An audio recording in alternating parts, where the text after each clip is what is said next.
I'm going to show you a video of a man who's talking about relationships between older men and younger girls.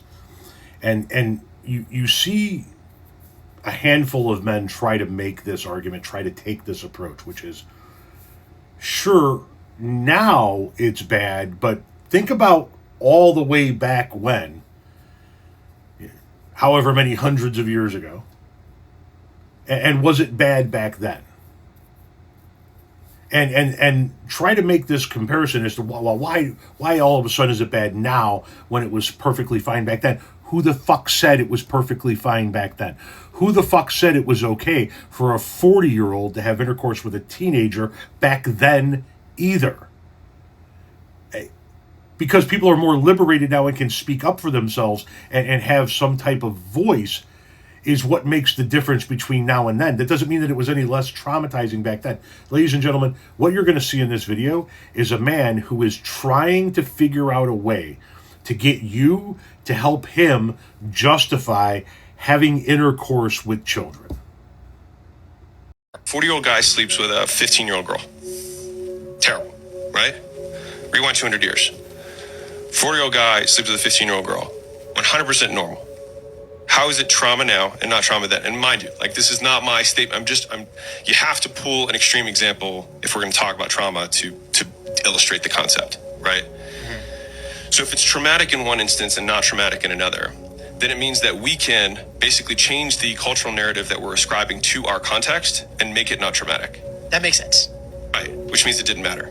Which means the only thing that matters is that you chose to make it meaningful. Well, let's say like the passing of a parent or like a loved 100%. One or something like that.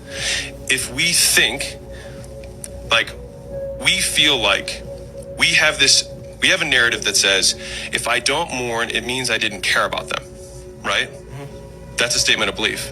I could say that if I don't mourn about them, it means I totally cared about them. Like, why does my mourning have any indication of how much I cared? This gentleman is assuming that it wasn't traumatic for 15-year-old girls 200 years ago to be having sex with 40-year-old men. You don't get to create what their feelings were 200 years ago to fit your argument now. You are trying to figure out a way, in my opinion, to justify 40-year-old men having sex with 15-year-old girls. Well, it was perfectly normal 200 years ago. That doesn't mean that it wasn't traumatic. And if you want to talk about things 200 years ago, fine. Are you going to churn your own butter and head off to the doctor's office to get a leech-in? Where they put the leeches on your body with the look? Is that what you're going to do? Because that's what we did 200 years ago.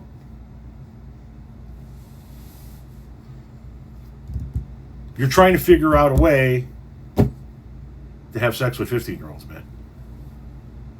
No matter how smart you try to make yourself sound, no matter how intelligent the podcast comes off as, at the end of the day, you're trying to figure out a way to get people to help you justify having sex with children.